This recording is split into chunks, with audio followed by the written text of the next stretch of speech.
Good morning all of you. RBS degree college Meja Khas के online platform पे सभी छात्रों का हम हार्दिक स्वागत करते हैं। छात्रों, आज जो है बीएससी एजी 4th सेमेस्टर जो आपका सब्जेक्ट है प्रॉब्लमेटिक सॉइल और देयर मैनेजमेंट के अंतर्गत जो है आपका जो टॉपिक है जो है utilization of saline water in agriculture.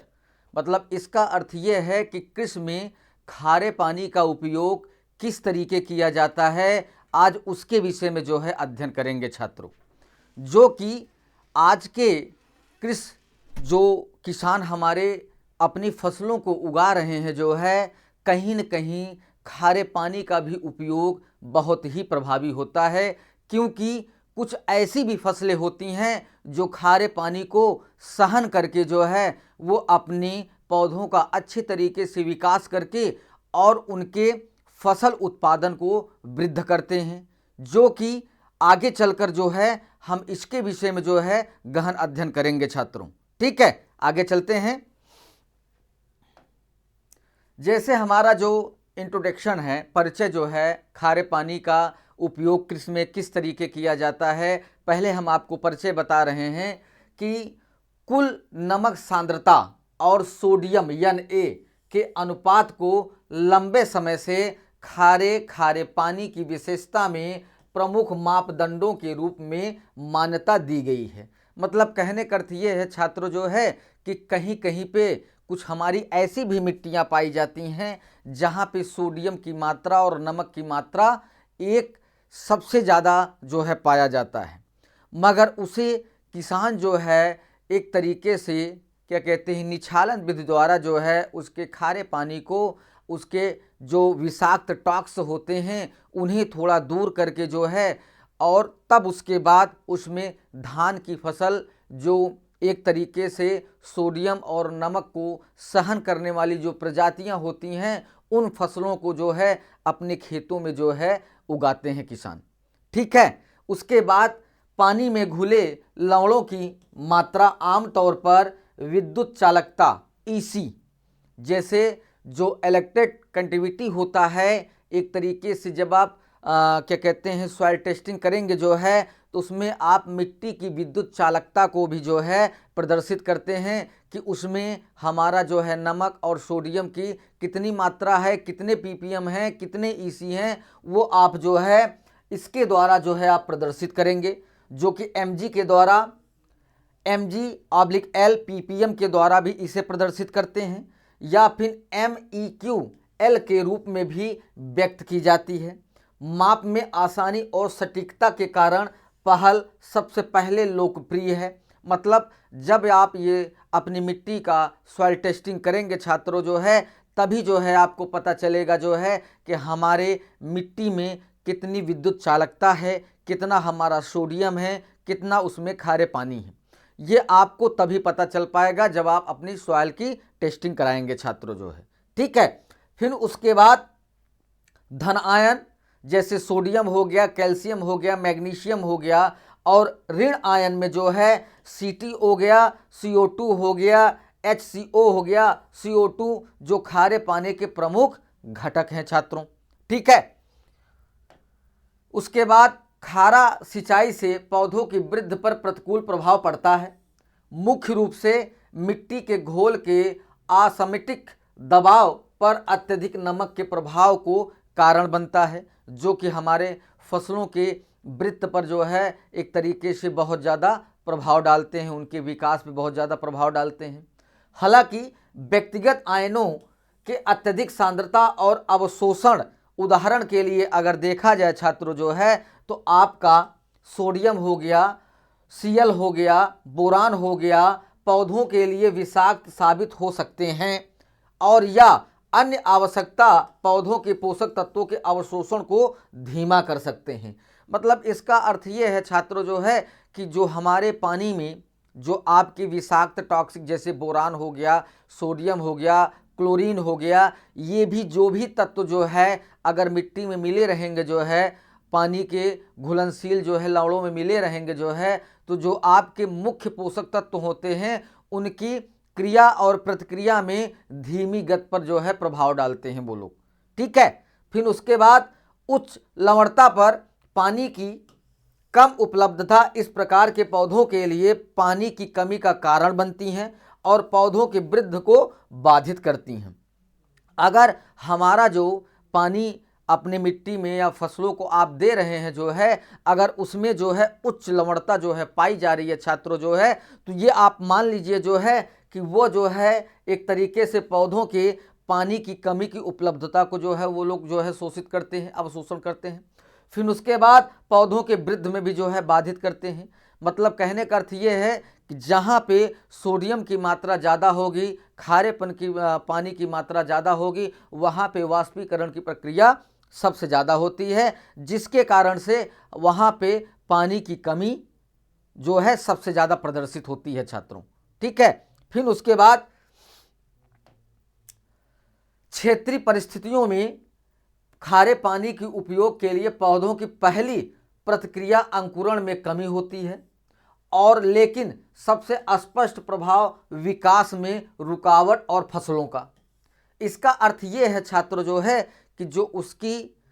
Ecosystem है, पारिस्थितिकी तंत्र है, जब कोई बीज जो है हम अपनी मिट्टी में सोविंग करते हैं जो है, तो अगर वहाँ पे सोडियम की मात्रा अगर ज़्यादा है, खारे पानी की मात्रा ज़्यादा है जो है, तो वहाँ पे जो बीज का अंकुरण होगा वो बहुत बुरी तरीके प्रभावित होगा छात्रों। और अगर कोई भी जैसे उसमें कुछ पौधे जब अंकुरण करते हैं तो उनके विकास में जो है अवरुद्ध होगा, उनके वृद्धि में जो है अवरुद्ध होगा, ये उनके ऊपर प्रभाव डालते हैं छात्रों। ठीक है। फिर उसके आगे खारे पानी का कृषि में उपयोग हम किस तरीके करते हैं वो हम आपको बतला रहे हैं छात्रों जो है कि सिंचाई प्रयोजनों के लिए विशिष्ट जल की उपयोगिता के लिए न केवल उसकी संरचना बल्कि उसके प्रस्तावित उपयोग जैसे मिट्टी, जलवायु, फसल आदि की सटीक परिस्थितियां, सिंचाई की विधि और अपनाई जाने वाली अन्य प्रबंधन प्रथाओं को भी जानना आवश्यक होता है। अगर आप खारे पानी का उपयोग अपनी फसल में कर रहे हैं छात्रों जो है, तो वहाँ पे आपको मिट्टी की संरचना और वहाँ के प्रस्तावित जो उपयोग होते हैं जैसे मिट्टी, जलवायु और फसल आदि की सटीक स्थितियों और सिंचाई की विधि और अपनाई जाने वाली अन्य प्रबंधन के विषय में आपको भली भांति जानकारी होना चाहिए, तभी आप खारे पानी का उपयोग कर सकते हैं। फिर उसके बाद अन्य सभी कारकों के प्रभाव को एकीकृत करने में अंतर्निहित समस्याओं के कारण सार्वभौमिक के लिए कठोर मानक विकसित करना मुश्किल हो जाता है। इसका अर्थ ये है कि इन सभी कारकों के प्रभाव को एकीकृत अगर नहीं किया जाता है तो ये समस्याएं बरकरार जो है पड़ी रहती हैं, जिससे हम खारे पानी का सही तरीके से उपयोग नहीं कर पाते हैं। फिर उसके बाद इसीलिए औसत उपयोग की स्थितियों के लिए सिंचाई जल की उपयुक्तता का आकलन करने के लिए समय समय पर व्यापक दिशा निर्देश सुझाव किसानों को दिए जाने चाहिए, तभी जो है वो खारे पानी का अच्छे तरीके से उपयोग कर सकते हैं। फिर क्षेत्र के अनुभव और दीर्घकालिक उपयोग के लिए परिणामों के आधार पर सलाहकारों ने खराब गुणवत्ता वाले पानी के उपयोग और भारत में विभिन्न कृषि पारिस्थितिकी क्षेत्रों में उनकी व्यापक प्रयोजनात्मक के लिए दिशा निर्देश की सिफारिश की जाती है। मतलब इसका अर्थ ये है छात्रों जो है कि जो भी हम खारे पानी का जो खराब पानी है उसे जो हम उपयोग कर रहे हैं उसका अगर हम सही प्रबंधन अगर करते हैं छात्रों जो है, तो ये मान लीजिए जो है कि हम खारे पानी का अच्छे तरीके से उपयोग कर सकते हैं। जैसे अगर आप खारे पानी में अगर आप जिप्सम पायराइड का जो है उपयोग करके जो है उसके द्वारा अगर पानी जो है मिश्रित करके अगर आप सिंचाई अपनी फसलों का कर रहे हैं, तो जो जिप्सम है वो खारे पानी की विषाक्त को जो है कम कर देता है, जिससे पौधा जो है खारे पानी का उपयोग बहुत ही अच्छे तरीके से कर लेता है। ठीक है। फिर उसके आगे इन दिशा निर्देशों में जोड़े गए कुछ एजेंडा भी निम्नलिखित बिंदु में शामिल हैं। जैसे हम आपको बतला रहे हैं छात्रों जो है कि जो पहला हमारा है कि खारे पानी के लिए जिप्सम का उपयोग करना, जो अभी हमने बताया छात्रों जो है। फिर अतिरिक्त फास्फोरस अनुपयोग करना।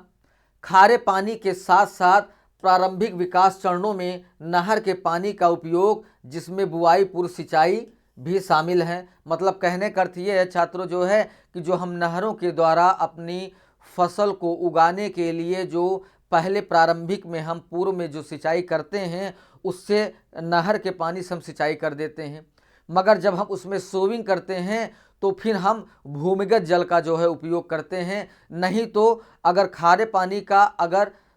सोइंग करने के बाद अगर हम सिंचाई अपने फसलों का करते हैं छात्रों जो है, तो वो जो है एक तरीके से जो है वो खारा पानी जो है फसल के अंकुरण होने में, बीजों के अंकुरण होने में समस्या और बाधित उत्पन्न करते हैं छात्रों जो है। फिर अंकुरण में सुधार के लिए 20% अतिरिक्त बीज का उपयोग करना और बुआई के तुरंत बाद 2 से 3 दिनों के भीतर सिंचाई करना आवश्यक होता है। इसका अर्थ ये है छात्रों जो है कि जो हमारी एक क्या कहते हैं, एक जो है रेटिंग होता है, एक वेस होता है कि हम 1 बीघे में जो है 40 किलो बीज अगर उपयोग कर रहे हैं, तो अगर जहाँ पे खारे और सोडियम पानी का प्रभाव है, वहाँ पे जो है हम जो है 40 से 45 किलो बीज का उपयोग करेंगे। वजह क्या है कि अगर खारे पानी और सोडियम की मात्रा छात्रों वहाँ पे ज़्यादा है, तो उसमें कुछ बीज जो है अंकुरित नहीं हो पाते हैं। इसी वजह से हमें कुछ एक्स्ट्रा बीज जो है सोविंग करना बहुत ही आवश्यक होता है। और अगर आपने सोविंग कर दिया जो है, तो 2 से 3 दिन के अंतराल पर उस प्लॉट की सिंचाई होना बहुत ही आवश्यक होता है, नहीं तो बीज अच्छे तरीके से अंकुरित नहीं हो पाते हैं। ठीक है, फिर आगे चलते हैं।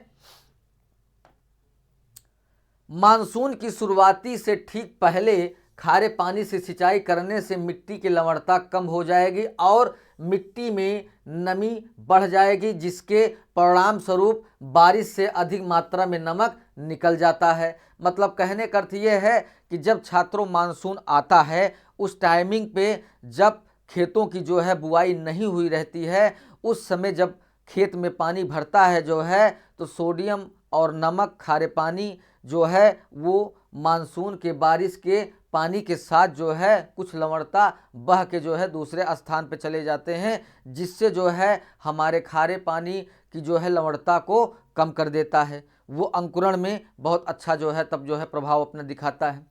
फिर उसके बाद फसल की पैदावार में सुधार के लिए खारे वातावरण में कार्बनिक पदार्थों का उपयोग। मतलब कहने का अर्थ ये है कि अगर आपकी मिट्टी खारा जो है तो ये मान लीजिए जो है कि उसमें कार्बनिक पदार्थ की मात्रा आपको बढ़ानी पड़ेगी। अगर आप कार्बनिक पदार्थ की मात्रा जो है छात्रों बढ़ा देते हैं, तो जो अंकुरण है, बीजों का अंकुरण है, वो जो है कम से कम 97% या 95% जो है अंकुरण अच्छे तरीके से जो है बीजों का हो जाता है। ठीक है, फिर उथली जल तालिका। मानसून के ठीक पहले बोई गई फसल के लिए 1.5 मीटर के भीतर या कठोर उपमृदा परतों वाली मिट्टी के लिए नहर प्रकार की सिंचाई लागू की जाती है। मतलब कहने का अर्थ ये है कि जहाँ पे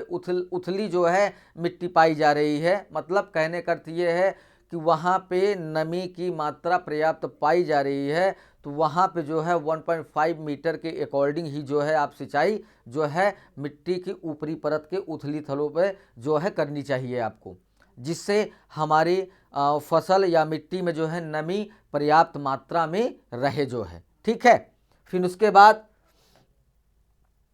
खारे और क्षारीय जल का प्रबंधन हम किस तरीके करेंगे जो है वो हम आपको बतला रहे हैं छात्रों जो है कि जैसे खारे और क्षारीय जल सिंचाई के साथ इष्टतम फसल उत्पादन के लिए प्रबंधन प्रथाओं का उद्देश्य जड़ क्षेत्र में लवणता, क्षारीय और विषाक्त आयनों के निर्माण को उस स्तर तक रोकना होना चाहिए। मतलब इसका अर्थ ये है छात्रों जो है कि जो हमारी फसल है वहाँ पे अगर खारे और क्षारीय पानी है, तो वहाँ जो फसल का या पौधे का जो जड़ क्षेत्र है वहाँ से जो है उस क्षारीय विषाक्त टॉक्सिक को जो है निर्माण के स्तर को रोकना चाहिए, प्रबंधन करना चाहिए।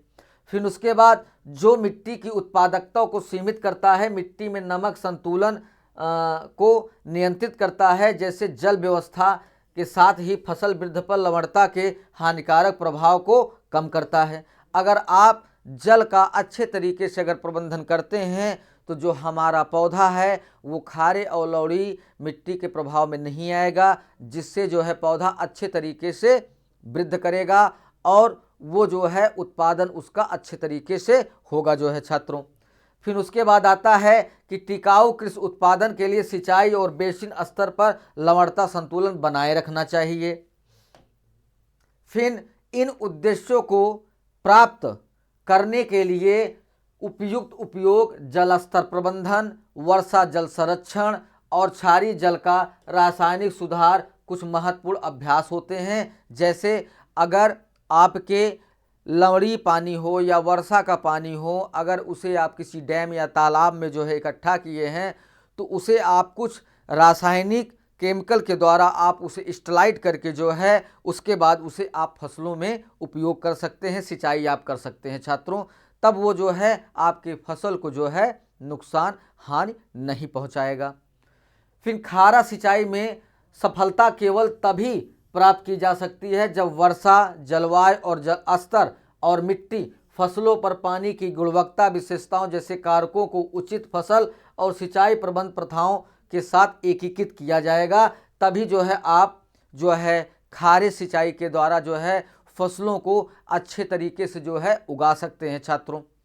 फिर उसके बाद उपलब्ध प्रबंधन विकल्पों में मुख्य रूप से सिंचाई, फसल, रसायन और अन्य सांस्कृतिक प्रथाएं शामिल हैं, लेकिन सिंचाई मिट्टी की लवणता और घुलनशीलता को नियंत्रित करने के लिए कोई एकल प्रबंधन उपाय करना नहीं है, क्योंकि आज के किसान भाइयों के अंदर जो है अगर उनकी मिट्टी उसरली है या वहाँ पे क्षारीय और लवणता का जो है ज़्यादा प्रभाव है, तो आज के किसान कर क्या रहे हैं कि उसमें गोबर की खाद अप्लाई कर रहे हैं, जिप्सम अप्लाई कर रहे हैं, वर्मी कंपोस्ट दे रहे हैं और जो है जैविक जैसे ढैंचा और सनई को जो है सड़ा कर जो है उस मिट्टी को अच्छे तरीके से उपजाऊ बनाकर वहाँ पे फसल ली जा रही है छात्रों। ठीक है। फिर उसके बाद फिर भी अगर लवणीय और क्षार जल से सिंचित मिट्टी पर फसल उत्पादन आमतौर पर भूमि के प्रति इकाई क्षेत्र में अधिक महंगा होता है, जबकि फसल की पैदावार बहुत ही कम होती है। इसका अर्थ जो है छात्रों बहुत सही है कि अगर आप जो है अगर वहाँ पे मिट्टी लवणीय और क्षारीय है जो है तो वहाँ पे जो भी फसल आप उगाएंगे जो है उसकी उत्पादन क्षमता कम होगी जो है। ठीक है, क्योंकि उस फसल में मुख्य पोषक तत्व और माइक्रो पोषक तत्व जो है अच्छे तरीके से जो है अपना क्रिया प्रतिक्रिया नहीं कर पाते हैं, जिसके कारण जो है पौधे अपना पूरी तरीके से विकास नहीं कर पाते हैं। इसी कारण से फसल उत्पादन हमारा कम होता है। फिर उसके बाद जैसे खारे पानी और सोडियम को अगर हमें दूर करना है तो उसके जो माध्यम है कैसे हम दूर करेंगे। जो पहला माध्यम है लीचिंग की आवश्यकता, मतलब लीचिंग का निष्कासन जिसे आप कहेंगे कि एक जगह से दूसरे जगह पे पानी को निकालने की प्रक्रिया को लीचिंग प्रक्रिया कहते हैं। जैसे लीचिंग आवश्यकता सिंचाई जल की न्यूनतम मात्रा है जिसे दिए गए विशिष्ट स्तर पर मिट्टी की लवणता को नियंत्रित करने के लिए फसल जड़ क्षेत्र के माध्यम से निकाला जाना चाहिए। लीचिंग आवश्यकता की अवधारणा मुख्य रूप से कम या बहुत कम बारिश की स्थितियों के लिए व्यवहारिक महत्व की है, जबकि यह अवशिष्ट क्षारीयता वाले पानी से सिंचाई के लिए अमान्य होता है। फिर आता है सिंचाई जल प्रबंधन। आप सिंचाई के द्वारा जो है कैसे खारे पानी और सोडियम को जो है आप रोक सकते हैं। अच्छी गुणवत्ता यदि उपलब्ध हो तो पानी को खारे पानी के साथ अनुपातिक रूप से मिलाने और फिर सिंचाई के लिए उपयोग करने के लिए लवणता का प्रभाव को कम किया जा सकता है। मतलब अर्थ ये है कि जो आप भूमिगत जल से जो है अगर आप अपनी फसल का सिंचाई कर रहे हैं छात्रों जो है तो वहाँ पे जो है आप अच्छी गुणवत्ता के जल को जो है आप क्या कहते हैं उसमें खारे पानी के अनुपात को बराबर करके अगर आप सिंचाई करते हैं तो वहाँ पे लवणता की मात्रा कम हो जाएगी, जिससे आपकी फसल अच्छे तरीके से उत्पादन कर पाएगा।